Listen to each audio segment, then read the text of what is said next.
Bien, seguimos, ahí veíamos la evolución de la pobreza en los últimos años. ¿Qué significa ser pobre en Uruguay? Estamos con Federico Comesaña, con Lucila Arbolella. Vamos a ver la primera gráfica desde la perspectiva de la integración de una familia. La primera definición que ustedes habrán escuchado: pobre, indigente. ¿Qué significa ser pobre? ¿Qué significa ser indigente? Bueno, en definitiva, el pobre está determinado por un determinado nivel de ingreso y va a depender si, por ejemplo, la familia tiene 1, 2 o 3 hijos. La diferencia entre pobre e indigente básicamente es que el pobre es aquella persona que no puede satisfacer las necesidades alimentarias y no alimentarias. Y el indigente ni siquiera puede satisfacer las necesidades alimentarias. Eso quiere decir que es el peor de los pobres, digamos. Por eso es que vemos que la familia pobre de 3 personas está determinada por un ingreso mayor a la familia indigente de 3 personas. Porque el pobre está un poquito mejor, digamos, que el indigente. No le daría ni para comer, digamos, al indigente. Al indigente no le daría ni para comer, exactamente. Muy bien. Vamos a pasar a a otra gráfica. Nosotros veíamos una encuesta del Barómetro Latinoamericano que dice que 58% de los uruguayos piensan que los pobres, aquellos que reciben la asistencia del Estado, son todos unos vagos. Es decir, que el que no trabaja es porque no quiere, el que es pobre es porque quiere en Uruguay. Pero ahí tenemos una gráfica de la perspectiva de Uruguay que desmiente esa visión que tenemos de que los pobres son vagos, ¿no? Nosotros nos preguntamos entonces, entre aquellos pobres que están en edad de trabajar, ¿cuántos efectivamente trabajan o buscan trabajo? Y comparamos esa cifra con la población que satisface sus necesidades básicas. Y entonces llegamos a la conclusión de que mientras que entre los no pobres 59%, 64% trabaja o buscan trabajo, entre los pobres es un 59%. Muy poca diferencia. Es muy poca diferencia entre los dos. Y entonces la respuesta es no. No son vagos. No son vagos, o por lo menos no son más vagos que el resto de la sociedad. Que los que no son pobres. Entonces, nuestra segunda pregunta, ¿será una cuestión de que no hay trabajo en esta sociedad? Y nos parecía un poco ridículo preguntarnos si no hay trabajo cuando estamos en una situación en la que la tasa de desempleo en Uruguay está en un mínimo histórico, por lo menos un mínimo que no se ve desde hace décadas. Pero cuando hilamos un poquito más los números y entramos a ver de esos pobres que trabajan o tienen trabajo, cuántos de ellos, de los que quieren trabajar, no lo logran, no consiguen un empleo, llegamos a la conclusión que en la población pobre hay un 15%, mientras que en los no pobres un 5%. Vamos a ver la gráfica. Hay diferencia. Vamos a ver una gráfica que tiene que ver con otra cosa y que tiene que ver con la calidad del empleo, con la calidad del empleo al que acceden, ¿no? Sí, porque cuando veíamos estos números y los comparábamos con este periodo de crecimiento impresionante que tuvo la economía en los últimos años y en la creación de cientos de miles de puestos de trabajo que hubo, por lo menos en los últimos 8 años, se crearon 200.000 puestos nuevos de trabajo. Entonces decíamos, bueno, pero ¿qué pasó con ese crecimiento y por qué hay una tasa de desempleo de 15% entre los pobres? Y lo que llegamos a la conclusión es que a los pobres el crecimiento económico les pasó por arriba. Básicamente les ofrecen menos trabajo. Si nosotros vemos, hay un estudio de la Facultad de Ciencias Sociales de la Universidad de la República que muestra que entre el año 2000 y el 2010 el número de empleos no calificados aumentó 5%, mientras que los empleos de baja calificación aumentaron 42% y los de alta calificación 55%. ¿A quién le ofrecimos un nuevo trabajo durante los últimos años? Aquel que tenía las capacidades para acceder a ese trabajo. Sin embargo, el pobre que no tenía una formación, que no tenía una especialización, bueno, el crecimiento económico le pasó por arriba. ¿Por qué? Porque no estaba en condiciones de aprovechar estas nuevas oportunidades. Perfecto. Vamos a ver otra gráfica que también tiene que ver con la calidad del empleo desde otra perspectiva, y que es las condiciones de trabajo. Las condiciones de trabajo. ¿A qué trabajos, digamos, estamos confinando, digamos, a esta población que no tiene las capacidades requeridas por el mercado laboral para aprovechar estas nuevas oportunidades? Y bueno, a un mercado informal donde 67%, 2 de cada 3 pobres, digamos, no tiene acceso a la seguridad social, trabaja en negro. Mientras que en la población no pobre, en el resto de las sociedades, es un 23% y viene en bajada. Y esto en un contexto, recordemos, en el que los pobres trabajan o buscan empleo en casi que en el mismo porcentaje que los no pobres, digamos, ¿no? O sea, trabajan, pero son destratados o no tratados de la misma manera. Vamos a ver otra gráfica que tiene que ver casi que un correlato de todo esto que hemos visto, que son los ingresos, digamos, ¿no? Acá estamos viendo los ingresos por trabajo, digamos, porque después, digamos, para considerar si una persona, una familia está en condiciones de satisfacer sus necesidades, hay otros ingresos, como pueden ser las transferencias del Estado. Pero en este caso estamos viendo solo los ingresos por trabajo. Mientras que una persona pobre en promedio recibe 8.000 pesos por su trabajo, una persona no pobre en promedio recibe 26.400. Esos son los ingresos que entran en un hogar por concepto de trabajo. Hablaste de las transferencias, ya podemos pasar rápidamente a la otra gráfica, y mucha gente que cuestiona el tema de las transferencias. Esa gráfica, ¿qué es lo que nos muestra, Fede? Lo que nos muestra es que, básicamente, si nosotros hoy, acá estos datos son de la asesoría macroeconómica del Ministerio de Economía para el año 2011, ¿qué pasaría si nosotros de un día para el otro les recortamos todas las transferencias, todos los planes sociales, digamos, que transfieren ingresos a los sectores pobres? La pobreza aumentaría 22%, la indigencia se multiplicaría por 4. Y esto es importante porque la respuesta por excelencia de los gobiernos a la hora de enfrentar la pobreza es dar plata, digamos, con algún condicionamiento, sin condicionamiento, del tipo, bueno, yo te doy plata si mandás a tus hijos a la escuela, si te capacitás, si cuidás, digamos, la salud tuya y de los tuyos. Pero, en definitiva, esa plata que los uruguayos pobres reciben por concepto de transferencia ha aumentado en los últimos años de forma importante. Hoy representa 17% del ingreso que reciben los hogares pobres. Entonces, lo que hay que tener presente es que cada vez, digamos, estas transferencias son los que nos están ayudando a mantener bajos esos niveles de pobreza. Pero bueno. Que también implican un gasto para el Estado que en periodo de crecimiento es por ahí todavía no tan preocupante, y después se empieza a alarmar un poco más en respecto a gasto, ¿no? Porque todo esto es un egreso para el país. Vamos a ver otra gráfica, otro cuadro. Otro cuadro. Pobres e hijos. ¿Qué tenemos ahí, Lucila? Bueno, ahí simplemente se ponen dos casos. En el primer caso son mujeres entre 45 y 49 años en hogares con necesidades básicas satisfechas. Estas mujeres tienen 2,1 hijos en promedio, y en el segundo caso, en hogares donde hay 2 o más necesidades básicas insatisfechas, el número de hijos en promedio es 4,5. Entonces, lo que decimos abajo, porque como dijimos al principio, la pobreza en definitiva es una cuestión de ingresos, lo que decimos es que en el caso 1, las mujeres con necesidades básicas satisfechas, digamos las no pobres, que tienen menos hijos, necesitarían 29.700 para no caer en la pobreza. Es la línea de pobreza de ese tipo de familias.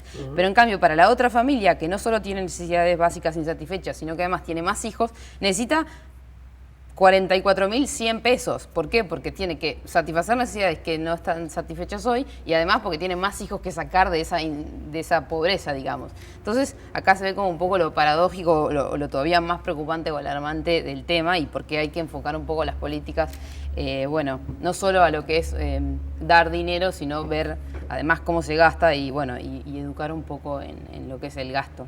Pero digo, es muy claro que la situación es bastante importante, porque estás hablando de mujeres que tienen menos dinero y que necesitan más dinero para sacarlos de la pobreza. Entonces, como por ahí es la...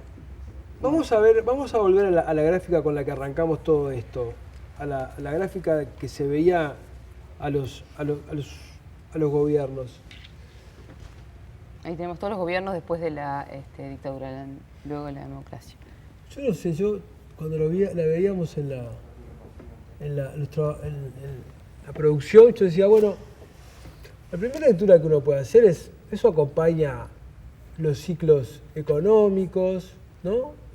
Salimos de la dictadura, Sanguinetti la hizo caer, La calle también. durante la época de bonanza de los 90, después se mantuvo estable, la crisis del gobierno de Valle, salimos de la crisis y venimos en esta época de crecimiento, más de una década de crecimiento, y la pobreza ha venido cayendo. No parece haber mayores sorpresas desde ese lugar. No sé, díganme ustedes que saben de economía. Yo creo que la lectura que hacés, que la puede hacer mucha gente, y que efectivamente es la lectura que mucha gente hace y que está bien, es correcta, pero lo que sí también implica un poco que la pobreza no es un tema solo de ingresos, porque cuando uno ve, por supuesto que es sumamente positivo el hecho de que ahora tenemos menos pobreza que antes, y en este periodo y en este momento estamos en niveles bajos, sumamente bajos de pobreza, se pueden ver en la gráfica, pero también hay que preocuparse por lo que vamos a hablar en realidad en la placa siguiente, que es que una cosa es que el 12%... A ver, vamos a ver la gráfica siguiente. Para que quede más claro visualmente. Una cosa es que el 12% es el número de pobres, digamos. Si uno ve los ingresos y determina el número de familias que están bajo esa línea de la pobreza, un 12% del país quedaría con necesidades insatisfechas. Pero un 34% no satisface sus necesidades. ¿Y qué quiere decir esto? Que hay una pobreza efectiva mayor a la que uno ve en los indicadores del INE. Y no es una cuestión de que es un problema de este gobierno, de que antes eso no existía, pero sí es una cuestión de que hay una diferencia o un margen entre lo que es la pobreza que nos dan los números, que nos dan medidas exclusivamente por el ingreso, y la pobreza efectiva de esas personas que, incluso teniendo el ingreso suficiente para satisfacer sus necesidades, no elige satisfacer sus necesidades. Se compra, por ejemplo, un plasma, o se compra, no sé, algo que no es de primera necesidad y que no está mal, en realidad es parte de su derecho individual, pero sí hay que pensar un poco en enfocar políticas que vayan también a preocuparse por esto, que es la diferencia entre la pobreza, digamos, lo que es la pobreza efectiva, que es el 34%. Generar capacidades, pero también socializar a esa gente. Exacto. Porque... Digamos, ¿esto de qué estamos hablando? De que las transferencias que se hacen caen en saco. Perdón, transferencias o ingresos, O puede ingresos ser de que trabajos. reciben caen en saco roto, digamos. Que no se ha educado a la gente para que gaste bien el dinero. Lo que pasa es que la pobreza es un problema multidimensional. Normalmente se enfoca la pobreza de un lado muy economicista, es decir, bueno, ¿cuánta plata te entra? ¿Sos pobre? ¿No sos pobre?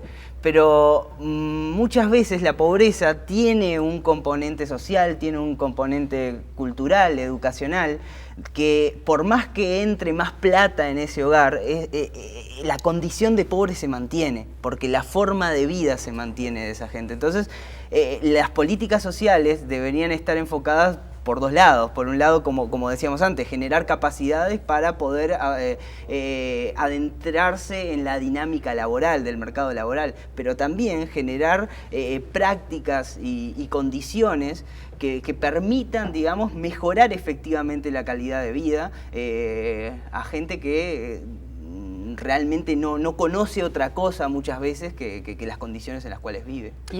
Perdónenme, volvamos a la última gráfica. A la última gráfica que mostramos.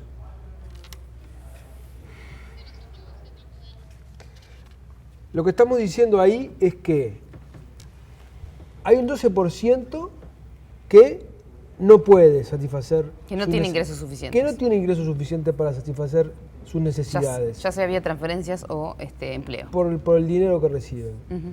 Pero hay un 34% que no satisface sus necesidades, no porque no pueda, sino porque el dinero que le entra lo utiliza en otras cosas. Exacto. Que no son en satisfacer las necesidades que debería. Que satisfacer mínimamente, digamos, algunas necesidades que se consideran básicas. Y algunos dirán, ¿y por qué debería? ¿Por qué debería? ¿Por qué? ¿Por qué está mal comprarse un plasma? Por Bueno, supuesto, esto es parte del derecho individual y es el problema de hasta dónde el Estado puede bueno, ser parte de esa decisión. Lo que pasa es que cuando hablamos de necesidades, son necesidades básicas. Exacto. Claro, estamos hablando de mínimas condiciones habitacionales. No es que, hablando... no es que en lugar de un plasma debería haberse comprado una aspiradora. No. Es que debería haber lugar comprado quizás un plato de comida. Comida, o saneamiento. Se consideran incluso algunos artefactos de confort, como es, por ejemplo, un calefón, una calefacción. estufa y una heladera. Si una persona no tiene alguno de esos elementos, se considera que tiene desatendida al menos una de sus necesidades básicas. Porque además en lo más raro es que parecería que hasta elige ser pobre. Si uno lo ve desde el lado del ingreso, porque en realidad no está satisfaciendo las necesidades que lo hacen pobre. Pero bueno, es parte de su elección, y eso es válido. Pero habría que considerar, bueno, qué tan libre es una persona, digamos, en determinadas condiciones de privación y con una determinada historia, a elegir realmente lo que... Y yendo un poco a la imagen de los presidentes, en realidad lo que queremos decir acá un poco es que el desafío del gobernante de turno es justamente enfocar y poner en la ecuación esta nueva dimensión, no esta nueva dimensión, esta dimensión que existe, que ha existido siempre, que es, bueno, también esa parte de la pobreza efectiva, o de que efectivamente la pobreza no es solo una cuestión de ingresos, ¿no? Es una cuestión de también cómo se gastan esos ingresos. Último cuadro.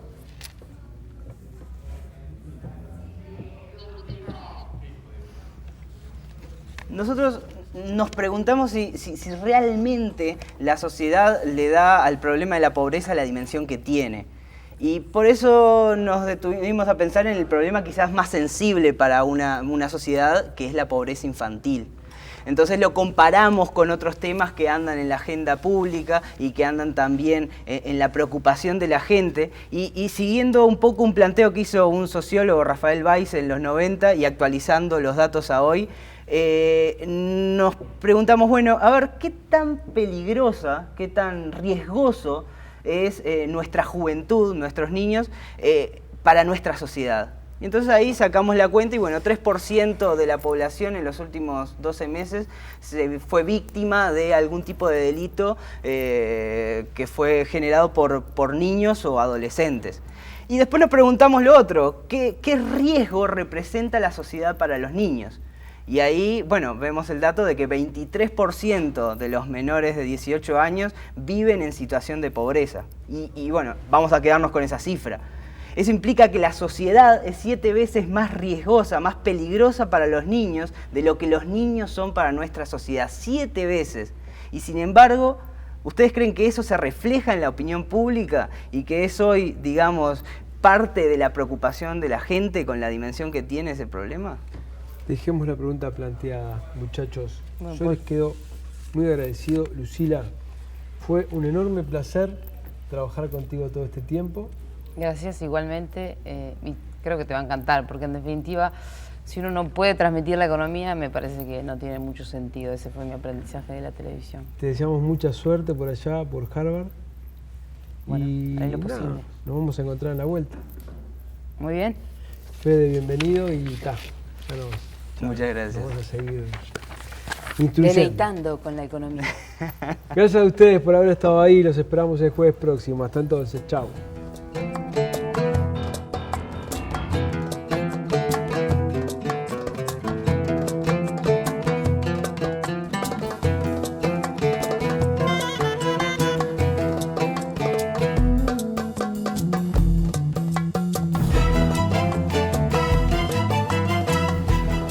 Presentó Antel. Avanzamos juntos.